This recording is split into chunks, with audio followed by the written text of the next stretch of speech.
Hello everyone, welcome to Edutouch. আজকের ক্লাসে তোমাদের সবাইকে ওয়েলকাম করছি। সেপ্টেম্বর মাসে কিন্তু পিএসসি মিসলেনিয়াস পরীক্ষা তোমরা সকলেই জানো, এবং মিসলেনিয়াসে 25টা অঙ্ক থাকে, 50 নম্বর থাকে, এবং এটা কিন্তু প্রিলিমস কোয়ালিফাই করার জন্য খুব ইম্পর্টেন্ট। অঙ্কে 50-এর মধ্যে অন্তত 45 তো পাওয়া দরকারই, না হলে প্রিলিমস কোয়ালিফাই করা খুব ডিফিকাল্ট। তো আজকের ক্লাসে প্রিভিয়াস ইয়ারের প্রশ্ন আমরা সলভ করব, দেখব যে কী ধরনের অঙ্কগুলো আসে। তোমরা পুরো ক্লাসটা দেখতে থাকো। প্রশ্নগুলোর সঙ্গে আমি কনসেপ্ট প্লাস শর্ট ট্রিক দুটোই আলোচনা করব। আর প্রত্যেকবার যেমনটা তোমাদের বলি, ভিডিওটা পজ করবে, পজ করে কিন্তু নিজেরা সলভ করার চেষ্টা করবে, তারপরে সলিউশনটা দেখতে পারো। আমি দুটো পার্টে ভিডিওটা আনছি। আজকে পার্ট ওয়ানে কিছু অঙ্ক সলভ করব, এবং বাকি কিছু অঙ্ক পার্ট টুতে সলভ করব। তো চলো দেরি না করে আমরা আজকের এই ক্লাস শুরু করি। কি বলছে, দুটো সংখ্যা রয়েছে এ এবং বি, এমন যে এর 50%, এর 5% এবং বি এর 4%-এর যোগফল এর 6% এবং বি এর 8%-এর যোগফলে 2/3 হলে এ ও বি এর অনুপাত আমাকে বার করতে বলেছে। খুব সহজ, যেরকম পরপর বলেছে আমি করব। তো এখানে যেহেতু দেখো পার্সেন্টেজ রয়েছে, 5%, 4%, 6% আর 8% রয়েছে, তো এগুলোকে প্রথমে চলো ছোটো করে ভেঙে নিই, তাহলে সুবিধা হবে। 5% মানে কত না, 5% মানে তো 5/100 হয়। কালিটা চেঞ্জ করে নিই। 5/100 মানে 1/20, 5% মানে 1/20। একই রকমভাবে 4% মানে কত না, 4% মানে হচ্ছে 1/25। এবারে দেখো 6% বলেছে, 6% মানে কত না 6/100, 2 দিয়ে কাটলে 3 হবে, আর নিচে 50 হবে। 8% মানে কত, 8/100, 4 দিয়ে কাটলে ওপরে 2 হবে, নিচে 25 হবে। এবারে অঙ্কটাকে আমি পাতিয়ে নেব, দেবো কেমন আসছে। তো এর 5% যেটা বলেছিল সেটা কি হবে না, a/20 হবে, প্লাস বি এর 4% মানে হচ্ছে b/25। এটা একটা ইকুয়েশন। এটা কার সাথে সমান না, এর 6% মানে 3a/50 এবং বি এর 8% মানে 2b/25 এদের সাথে সমান। যোগফলের 2/3 ইকুয়াল টু করে 2/3 যেহেতু রয়েছে, তো 2/3 আমি দুইটা দিকে গুণ করব, আর এর নিচে 3 রয়েছে, 3টা তো বাঁ দিকে গিয়ে গুণ হবে, তাই একেবারে আমি কি করব, 3টাকে আমি বাঁ দিকে গুণ করে দেব।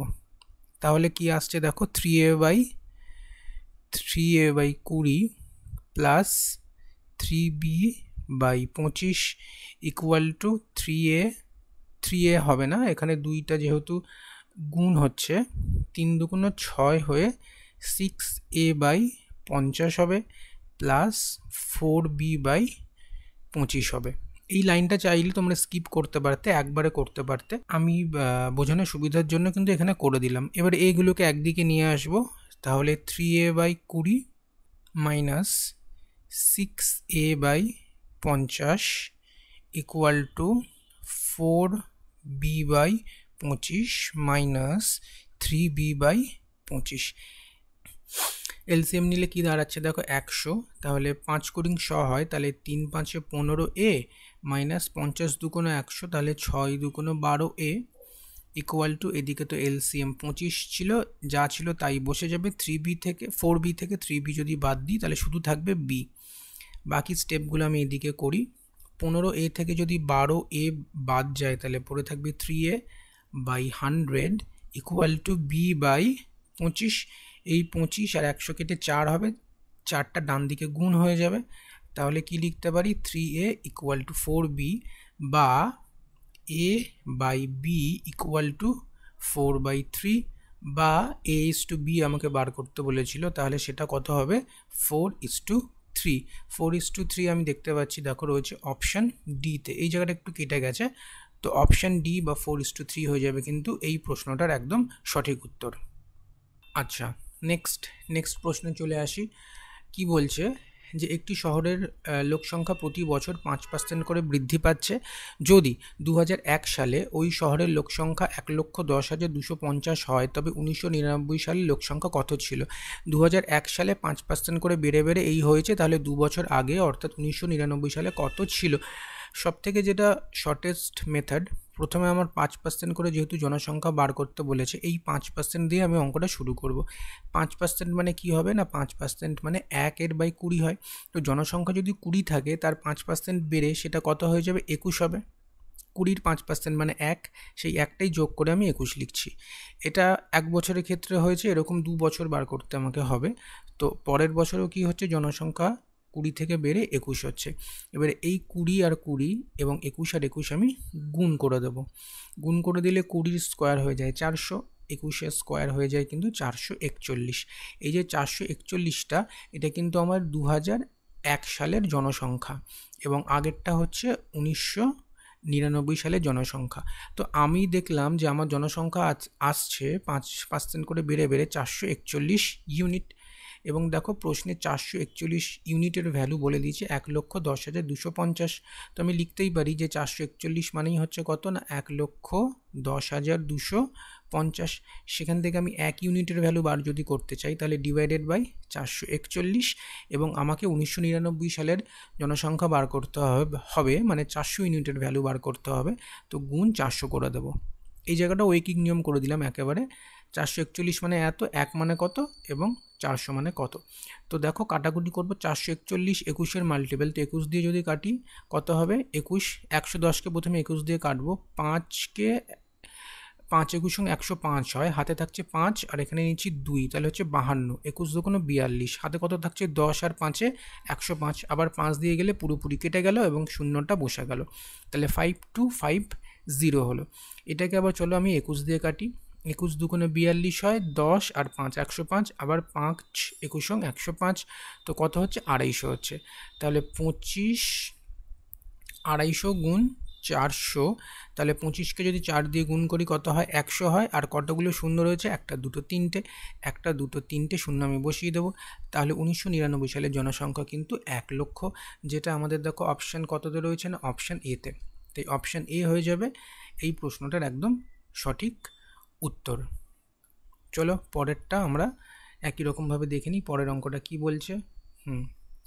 বলছে এটা অ্যাভারেজ চ্যাপ্টারের অঙ্ক, খুব সহজ অঙ্ক, একটা ছোট্ট ট্রিক্স রয়েছে, আর কিচ্ছু নয়। বলছে একটি লাইব্রেরিতে প্রতি রবিবার গড়ে 510 জনের আগমন হয়। আচ্ছা, ভালো কথা, গড়ে 510 জনের আগমন হচ্ছে, এবং সপ্তাহের অন্যান্য দিনে 240 জনের আগমন হয়। রবিবার দিয়ে শুরু এমন একটি মাসে এই লাইব্রেরিতে যতজনের আগমন হয় তার গড় কত। এই অঙ্কটা খুবই সহজ, অ্যাভারেজের অঙ্ক, শুধু একটা ছোট্ট বিষয় জানলে তোমরা কিন্তু অঙ্কটা খুব সহজে করে নিতে পারবে। ছোট্ট বিষয়টা কি না, এই জিনিসটা মনে রেখো, যদি কোনো মাস সানডে দিয়ে শুরু হয়, কি দিয়ে শুরু হয়, যদি কোনো মাস রবিবার দিয়ে শুরু হয়, তো সেই মাসে কিন্তু 5টা রবিবার থাকে, মানে 5টা সানডে হয়। তো প্রতি রবিবার 510 জন করে আসছে, এবং রবিবার দিয়ে শুরু হচ্ছে এমন একটা মাস, অর্থাৎ 5টা সানডে পড়ছে এবং 510 জন করে আসছে, তাহলে কত হচ্ছে, 5 গুণ 510।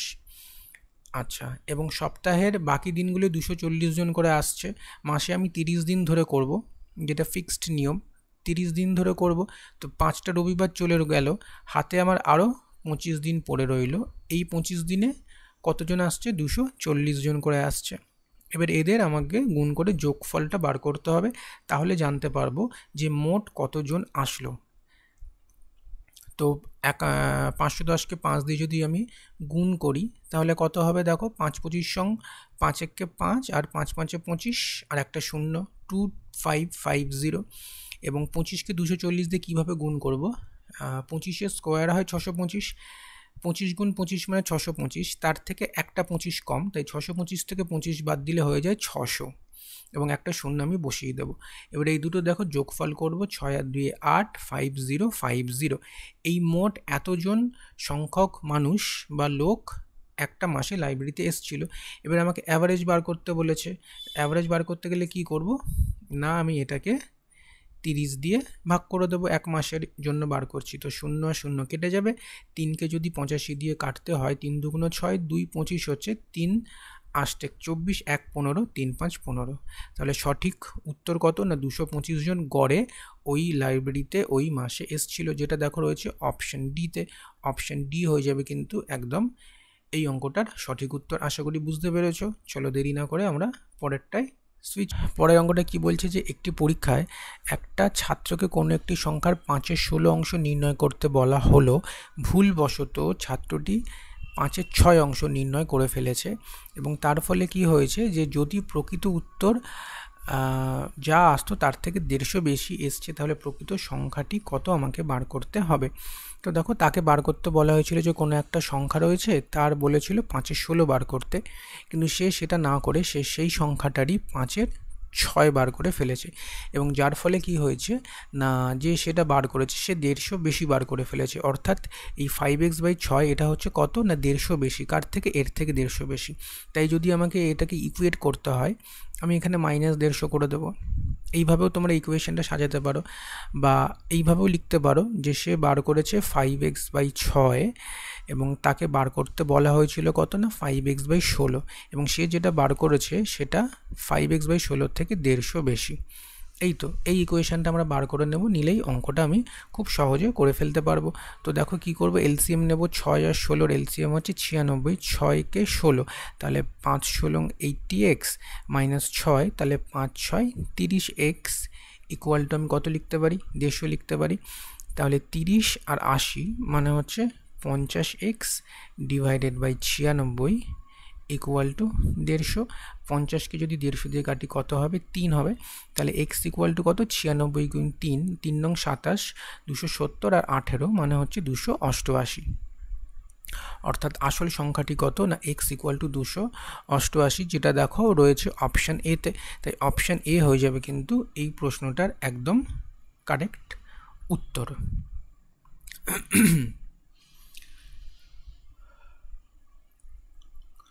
আচ্ছা, পরের অঙ্ক পার্সেন্টেজের অঙ্ক। এবং দেখো কি বলছে যে নতুন বাজেটে কেরোসিন তেলের দাম 25% বৃদ্ধি পায়।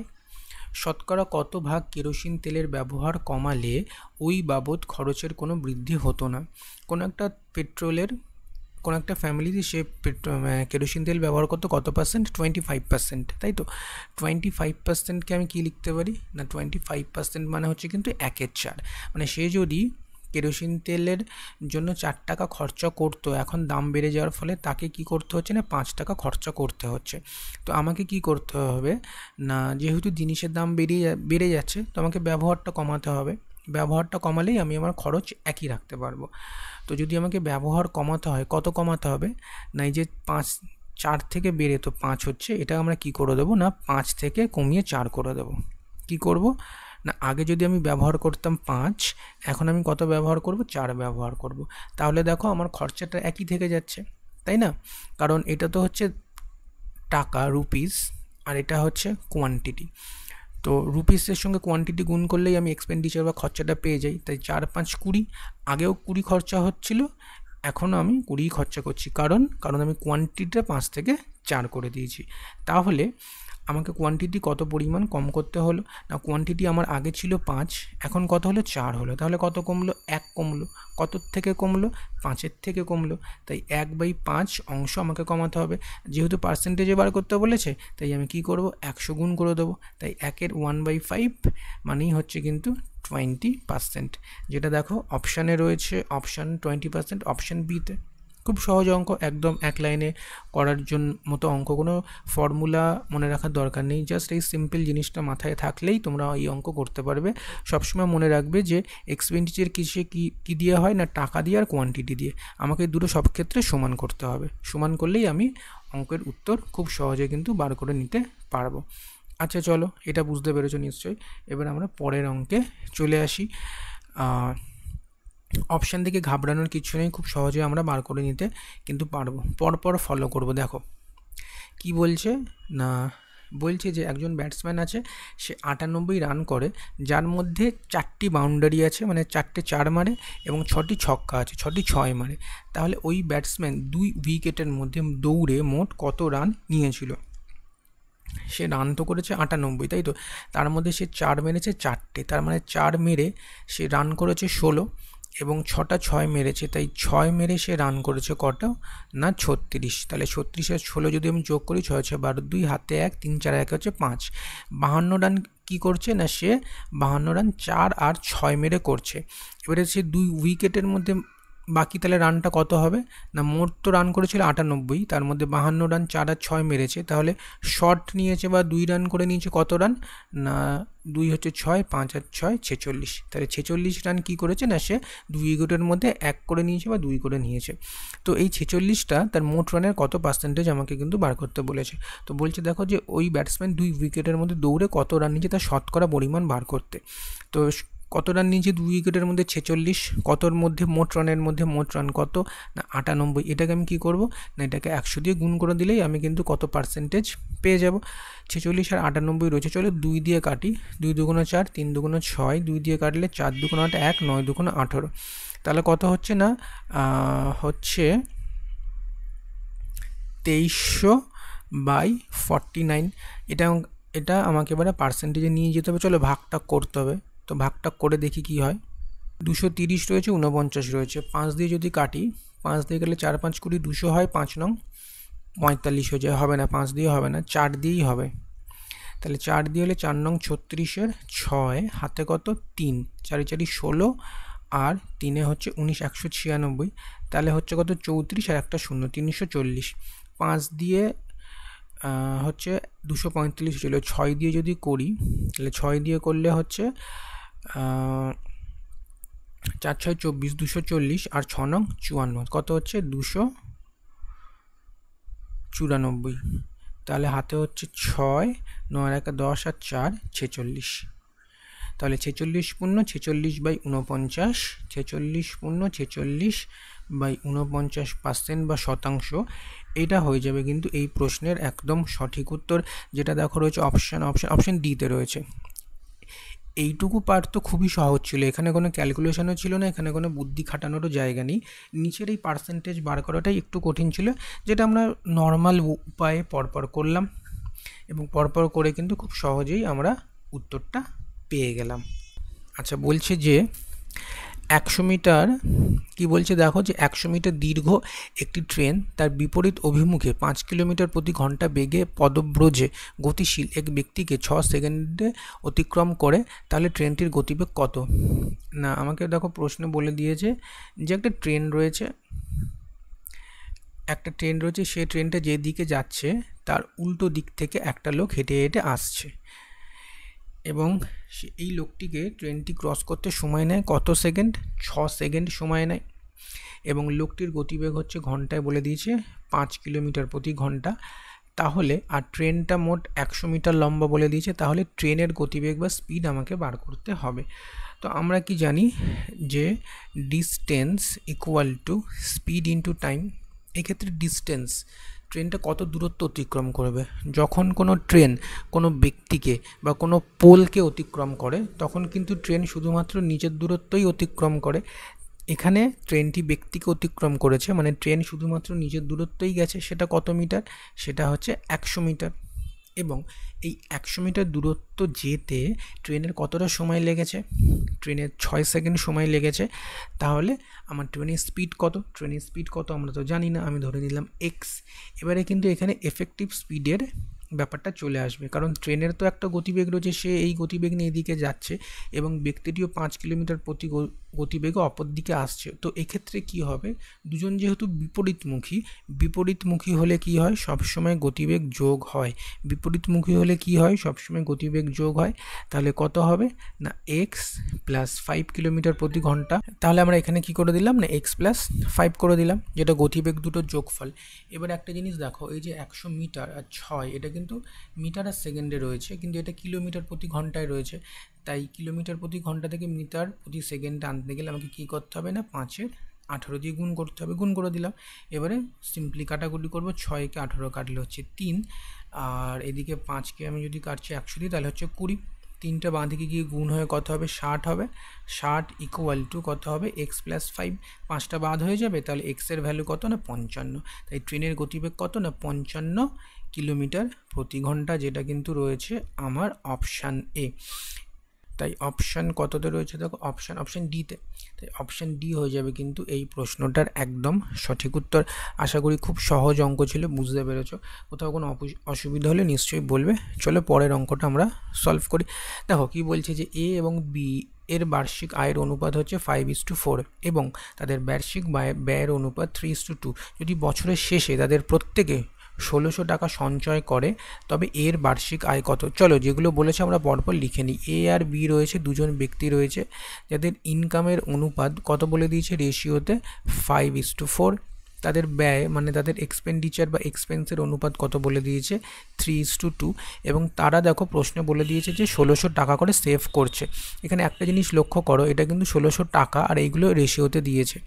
তো আমরা এবার একটা ট্রিক্স বলতে পারো, hit and trial method follow করে করার চেষ্টা করব।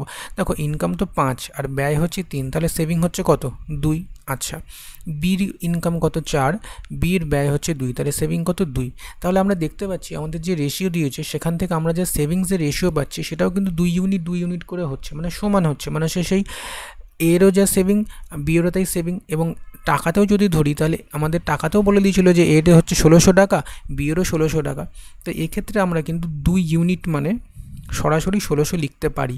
কেন লিখলাম, যেহেতু এ আর বি এর সেভিংসের অনুপাত 2:2 এসছে, সমান এসছে। যদি সমান না আসতো তাহলে কিন্তু আমরা কখনোই 2 ইউনিট মানে 1600 লিখতে পারতাম না। সেক্ষেত্রে আমাদের অনুপাতটাকে সমান করতে হতো, তারপরে আমাদের অঙ্কটা করতে হতো। কিন্তু এটা আমাদের সহজ হয়ে গেল যে একেবারে 2 ইউনিট মানে আমরা 1600 পেয়ে গেলাম। তাহলে 2 ইউনিট মানে যদি 1600 হয় তাহলে 1 ইউনিট মানে হচ্ছে কত না, 800। এবং এর আয় কত না, এর আয় বলে দিয়েছে দেখো যে 5 ইউনিট। তো 1 ইউনিটের ভ্যালু যদি 800 হয়, 5 ইউনিটের ভ্যালু কত না, 800 গুণ 5 মানে হচ্ছে 4000 টাকা, যেটা দেখো রয়েছে অপশান সিতে। তাই অপশান সি হয়ে যাবে কিন্তু এই প্রশ্নটার একদম সঠিক উত্তর। যেহেতু এটা রিভিশন ক্লাস হচ্ছে প্রিভিয়াস ইয়ারে, সেই জন্য কিন্তু আমি তাড়াতাড়ি করে করানোর চেষ্টা করছি যাতে অল্প সময়ের মধ্যে তোমাদের সবকটা অঙ্ক আমি করাতে পারি। পরের অঙ্কটা বলছে যে দেখো কোনো একটি দ্রব্যের ক্রয় মূল্য চিহ্নিত মূল্যের 64%। চিহ্নিত মূল্য বলতে এখানে মার্ক প্রাইসের কথা কিন্তু বোঝানো হচ্ছে। ওই দ্রব্যটি 12% ছাড়ে বিক্রি করলে লাভ মানে কত পার্সেন্ট লাভ হবে। তো কি বলেছে, কোনো একটা দ্রব্য রয়েছে তার মার্ক প্রাইস আমি যদি ধরে নিই, মার্ক প্রাইস যদি 100 হয় সেটাই, তাহলে তার ক্রয় মূল্য বা কস্ট প্রাইস কত না 64 হবে। কারণ বলেছে যে কোনো দ্রব্যের ক্রয় মূল্য চিহ্নিত মূল্যের 64%, মার্ক প্রাইস 100 হলে তার 64% মানে হচ্ছে 64, তাহলে ক্রয় মূল্য হচ্ছে 64। এবারে কি বলছে দেখো, বলছে যে ওই দ্রব্যটি 12% ছাড়ে বিক্রি করছে, তাহলে লাভের হার কত হবে। তাহলে মার্ক প্রাইস যদি 100 হয়, এখান থেকে কিছু পার্সেন্ট ছাড় দিচ্ছে, সেটা কত পার্সেন্ট না, সেটা হচ্ছে 12%। 12% ডিসকাউন্ট দিয়ে সে কততে বিক্রি করছে না, 112% মানে হচ্ছে কত, 12। তাই 100 থেকে 12 বাদ দিলে 88। 88টা আমি কী পেলাম, 88টা কিন্তু পেয়ে গেলাম সেলিং প্রাইস। তাহলে এবারে আমরা কত পার্সেন্ট লাভ হচ্ছে খুব সহজেই বার করতে পারবো। কি করে পাবো না, কস্ট প্রাইস তো 64, সেলিং প্রাইস 88, তাহলে লাভ কত হচ্ছে না 88 থেকে 64 আমাকে বাদ দিতে হবে, লাভ হচ্ছে 4 আর 2 24 টাকা। 24 টাকা লাভ হচ্ছে বা 24 ইউনিট লাভ হচ্ছে, যাই বলো। এবং কতর ওপরে, ক্রয় মূল্যের ওপরে। ক্রয় মূল্য কত না 64, তাহলে 4 দিয়ে কাটলে হচ্ছে 4 6 24, 4 16 64, 2 দিয়ে কাটো, 2 দিয়ে কাটলে 3, 2 দিয়ে কাটলে হচ্ছে 8, 3-এর 8, 3-এর 8 মানে হচ্ছে কত 37.5%। 1-এর 8 মানে হচ্ছে 12.5%। তাই 3-এর 8 মানে আমি এই 12.5কে 3 দিয়ে গুণ করে দেবো, গুণ করে দিলে 37.5%। তো 37.5% যেটা কিন্তু রয়েছে দেখো অপশান এতে। অপশান এ হয়ে যাবে একদম সঠিক উত্তর। চলো আমরা নেক্সট প্রশ্নে মুভ করি। তো আমাদের যে ফর্মুলাটা জানতে হবে সেটা কি ফর্মুলা না, সেটা হচ্ছে a কিউব মাইনাস বি কিউবের ফর্মুলা। সেটা কি না, সেটা হচ্ছে a minus B into A square plus A B plus B square. দেখো এই পুরো জিনিসটা প্রশ্নে যে জিনিসটা দিয়েছে না, এই পুরো জিনিসটা এই ফর্মুলার আকারেই সাজানো রয়েছে। এখানে a মানে কত না 0.362, 0.1 মানে হচ্ছে b, এটা হচ্ছে a মাইনাস বি এর অংশটা, মানে যেটা হচ্ছে a কিউব মাইনাস বি কিউবের অংশটা। এবং নিচের অংশটা কি না, নিচের অংশটা দেখো a square plus A B plus B স্কোয়ারের অংশটা। তো ওপরে আমার এইটা রয়েছে, মানে প্রশ্নটা এইভাবে আমাকে সাজিয়ে দিয়েছে যে a cube minus B cube divided by a square plus AB plus B square. এটা আমাকে প্রশ্নটা এইভাবে সাজিয়ে দিয়েছে। তাহলে আমি শুধু সংখ্যার জায়গায় এখানে A আর B নিয়ে করেছি।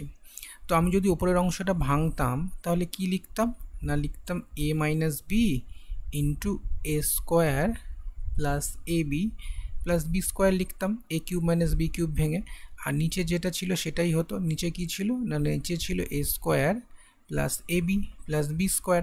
তাহলে এইটা পুরোটা কেটে যেত এবং হাতে আমার কি পড়ে থাকতো, শুধু A মাইনাস বি।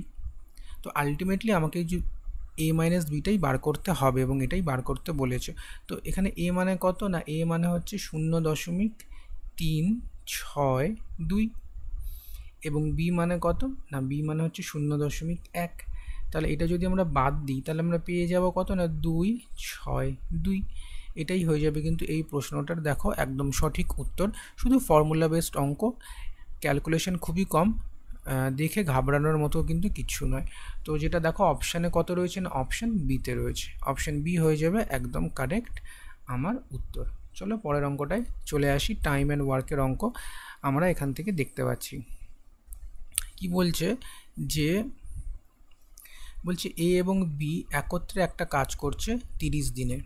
এ 16 দিন কাজ করার পর বি বাকি কাজ একা 44 দিনে শেষ করে, তবে পুরো কাজটা বি একা করতে কতদিন সময় নেবে।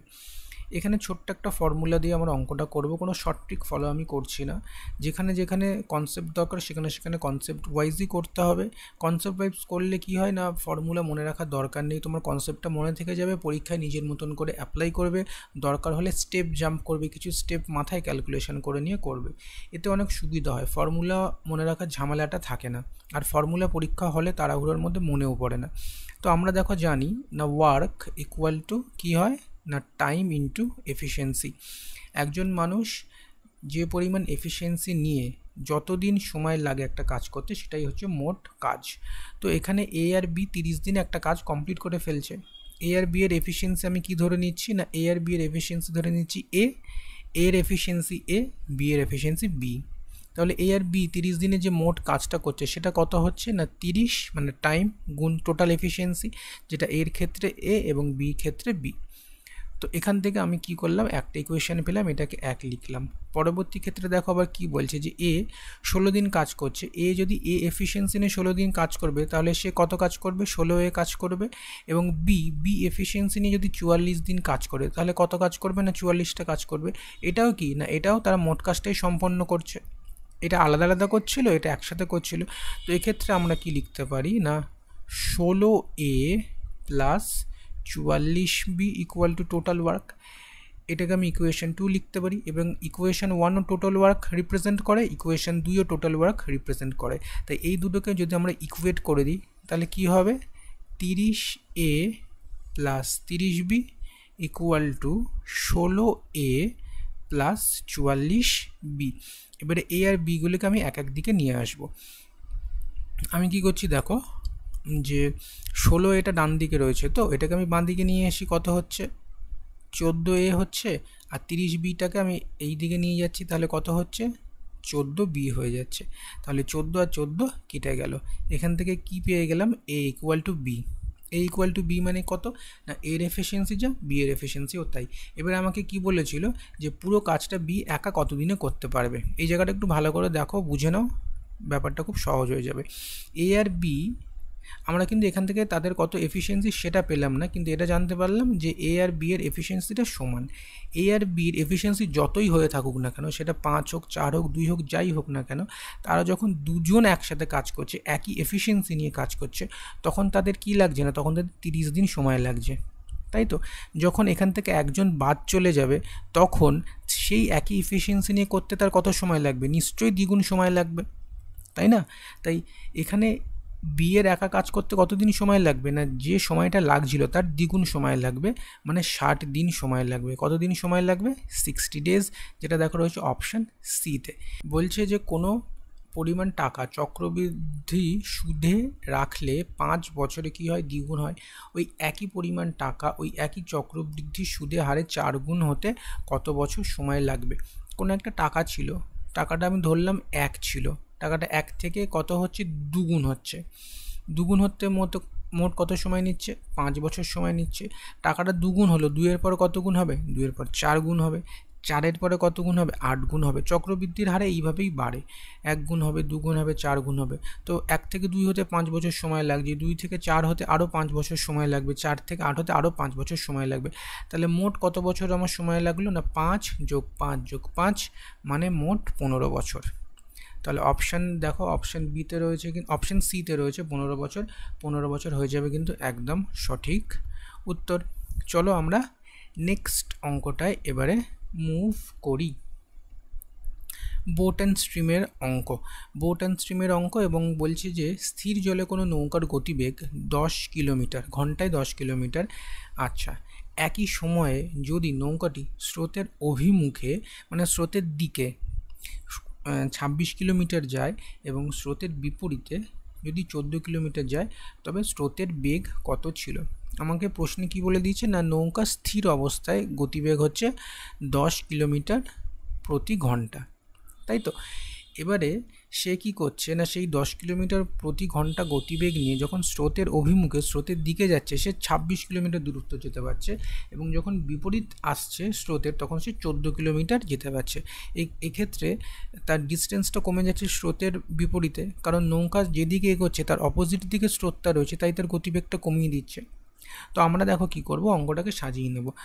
যে আমরা জানি distance equal to speed into time, এটা হচ্ছে মূল ফর্মুলা, এটা সবসময় মনে রাখবে। টাইম অ্যান্ড ওয়ার্কের জন্য এই ফর্মুলাটা সবসময় কাজে লাগে, এবং এটা মনে থাকলে মোটামুটি সব রকমের অঙ্কের 50% জিনিস খুব সহজ হয়ে যায়।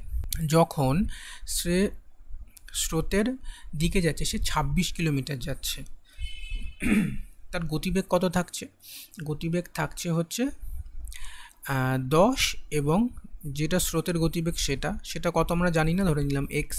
এবং সে যখন স্রোতের বিপরীতে যাচ্ছে, এবং এইটা যেতে তার 1 ঘন্টা সময় লাগছে কিন্তু, এবং ওই 1 ঘন্টাতে সে 14 কিলোমিটার যাচ্ছে, এবং স্রোতের বিপরীতে যখন যাচ্ছে তখন কিন্তু তার গতিবেগ হচ্ছে এইটা।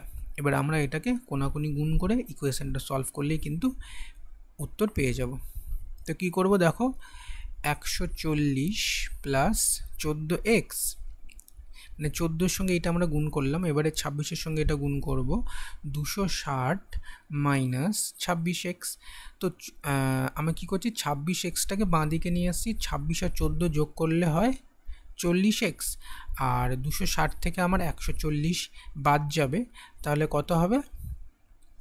এদিকে 60 এদিকে 60, 120। তাহলে x এর ভ্যালু হচ্ছে কত? কিন্তু 4, কত 0 0 কেটে গেলাম 3। তাহলে এক্স ছিল কার? না নৌকার নৌকা না, স্রোতের গতিবেগ, স্ট্রিম যেটা। তো আমি সেটা পেয়ে গেলাম কিন্তু 3 কিলোমিটার প্রতি ঘন্টা, যেটা রয়েছে কিন্তু দেখো অপশান সিতে। তো তোমরা বুঝতেই পারছো যে মিসলেনিয়াসে 25টা অঙ্ক থাকে, খুব সহজ অঙ্ক থাকে, যেটার জন্য তোমরা যদি একটু প্র্যাকটিস করে যাও তো 25 থেকে 30 মিনিটের মধ্যেই, আইডিয়াল টাইম হলো 20 থেকে 25 মিনিট, একটু সময় বেশি নিলেও তোমাদের 25 মিনিট মতন লাগার কথা, তার বেশি লাগার কথা নয় অঙ্কগুলো সলভ করতে, কারণ খুব সহজ অঙ্ক কিন্তু পরীক্ষায় দিচ্ছে, এবং এবারেও সেটাই হবে। আচ্ছা, রেশিওর অঙ্ক দেখো কি বলছে, যে 3টি গাড়ির বেগের মানে গতিবেগের অনুপাত 5:4:6। একই 3টি গাড়ি বেগের অনুপাত 5:4:6 একই অতিক্রম করতে গাড়ি 3টির কত সময় লাগবে? মানে আমাকে স্পিডের রেশিও দিয়ে দিয়েছে, এবং ওই একই দূরত্ব হবে, এখানে একটা দূরত্ব কথা মিসিং রয়েছে, একই দূরত্ব অতিক্রম করতে কিন্তু তার টাইমটা কত লাগবে। তো স্পিডের রেশিও দেখো কি দিয়ে দিয়েছে, স্পিডের রেশিও দিয়ে দিয়েছে এ রয়েছে, বি রয়েছে, সি রয়েছে, আমি ধরে নিচ্ছি এখানে 3টে গাড়ি রয়েছে, যেটা 5:4:6। আর আমাকে কিসের রেশিও বার করতে হবে? না টাইমের রেশিও বার করতে হবে, যেখানে দূরত্বটা একই। আমরা কি জানি, distance equal to speed into time. তাহলে আমাকে টাইম বার করতে গেলে কি করতে হবে? না ডিস্টেন্স বাই স্পিড করতে হবে। তো ডিস্টেন্স মানে 3টের ক্ষেত্রে একই রকম রয়েছে, তো আমি ডিস্টেন্স ধরে নিচ্ছি 1। তাহলে প্রথমটার ক্ষেত্রে টাইম কি হবে? না 1/5, কারণ ডিস্টেন্স তো 1, এবং স্পিড ধরো প্রথমটার ক্ষেত্রে 5 এবং টাইম হচ্ছে টি, তাহলে 5টা এদিকে চলে আসবে, তাহলে 1/5 ইকুয়াল টু টি হয়ে যাবে। এই জিনিসটাই আমি এখানে সরাসরি লিখলাম। পরেরটার ক্ষেত্রে 1/4 হবে, পরেরটার ক্ষেত্রে কত হবে, এখানে 1/6, এটা 1/6 হবে। তাহলে 5, 4, 6 এই তিনটের আমি এলসিএম নেব, কত হচ্ছে 30 হচ্ছে না 60। এলসিএম যদি 30 60 হয় তাহলে 60/5 হবে, এটা 60/4 হবে এবং এটা 60/6 হবে। তাহলে এটা কেটে দিলাম হচ্ছে 10, এটা কেটে দিলাম হচ্ছে 15 এবং এটা কেটে দিলাম 12। তাই তাদের দূরত্ব মানে টাইমের রেশিও কত হবে, 12:15:10, যেটা আমাকে বার করতে বলেছিল 12:15:10, যেটা অপশন ডিতে রয়েছে। একটুখানি কেটে গেছে কিন্তু এটা 15 আর 10, এটা হয়ে যাবে কিন্তু এই প্রশ্নটার একেবারেই সঠিক উত্তর। চলো আমরা পরের অঙ্কটায় মুভ করি। আচ্ছা, বলছে যদি বার্ষিক 16.23% হারে 3 বছরে কোনো টাকার চক্রবৃদ্ধি সুদ 1270 টাকা হয়, তবে ওই পরিমাপ ওই একই সময়ে ওই একই হারে সরল সুদ কত হবে। বার্ষিক 16.23% হারে 3 বছরের চক্রবৃদ্ধি সুদ মানে সিআই হচ্ছে 1270 টাকা। তো সেখান থেকে আমাকে সিআইটা দিয়ে দিয়েছে, আমাকে প্রিন্সিপালটা বার করতে হবে। প্রিন্সিপালটা বার করলেই আমি তবে বলতে পারবো যে ওই প্রিন্সিপালের ওপরে ওই 16.23% হারে 3 বছরের সরল সুদ কত হবে। তো সবার আগে আমাকে প্রিন্সিপালটা বার করতে হবে। তার জন্য সবথেকে সহজ পদ্ধতিটা আমরা অবলম্বন করব। 16.23%, 16.23% মানে কত, 1/6। পার্সেন্টেজ টু ফ্র্যাকশন তোমাদের বারবার বলি মুখস্থ করতে, 1 থেকে 20 পর্যন্ত তো করে রাখলে খুবই ভালো হয়, তাহলেই খুব সহজে এগুলো বার করে নেওয়া যায়। নাহলে 3 × 48 করবে, 2 যোগ করবে, 50/3 হলো, 50/3 ইন্টু 100, তাহলে 1/6 হলো। এইভাবে করতে অনেক সময় লাগবে। আমার একেবারে মনে থাকলে আমি এইভাবে লিখতে পারবো। 1/6 মানে কত, 16.23%। এটাকে এইভাবে না দিয়ে এইভাবেও দিতে পারতো যে 16.66%, তাহলেও কিন্তু 1/6 হতো। তো 1/6%, এই 16.23% মানে হচ্ছে 1/6। এক্ষেত্রে 6টা হয়ে যাচ্ছে আমার প্রিন্সিপাল এবং আমার এসআই হয়ে যাচ্ছে 1, তাহলে 6-এর সঙ্গে 1 হয়ে অ্যামাউন্টস কত হবে, 7 হবে। 3 বছরের ক্ষেত্রে বলেছে, তো আমরা কি করব না 3 বার করব। প্রিন্সিপাল 6, 1 সুদ পাচ্ছি পেয়ে অ্যামাউন্ট হচ্ছে 7, প্রিন্সিপাল হচ্ছে কত 6, 1 সুদ পাচ্ছি পেয়ে কত হচ্ছে 7, তাহলে 6-এর কিউব আর এদিকে হচ্ছে 7-এর কিউব। 7-এর কিউব মানে হচ্ছে 343, 6-এর কিউব মানে হচ্ছে 216। তাহলে প্রিন্সিপাল হচ্ছে আমার 216 ইউনিট আর অ্যামাউন্ট হচ্ছে 343 ইউনিট। তাহলে এর যে ডিফারেন্সটা সেটাই কি না, সেটাই হচ্ছে আমার সিআই। তাহলে এর ডিফারেন্সটা কত না, 216 যদি বাদ দিই, 4 আর 3 হচ্ছে 7, হাতে কত 1 আর 2 আর 1, 127। ঠিক আছে, 127 ইউনিট হচ্ছে কিন্তু আমার এসআই, যেটা প্রশ্ন দেখো বলে দিয়েছে 1270-এর সমান। তাহলে আমি কি লিখতে পারি, 127 ইউনিট মানেই হচ্ছে কত, 1270।